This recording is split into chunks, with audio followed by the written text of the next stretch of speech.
All right, can you go ahead and give me a thumbs up and also subscribe to my channel? I'll appreciate it tremendously, okay? Today I'm sitting in a 2018 Ford F-150, all right? And I'm gonna show you how to turn on the parking brake and turn off the parking brake, okay? So I'm sitting in the vehicle with the vehicle parked, as you can see.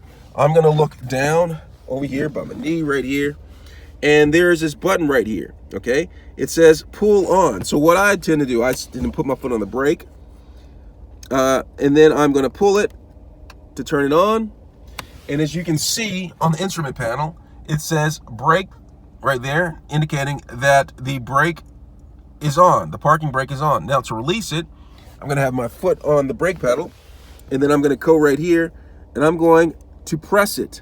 And when I press it, it comes up saying the brake off, park brake off, okay? And that's how you apply and release the parking brake.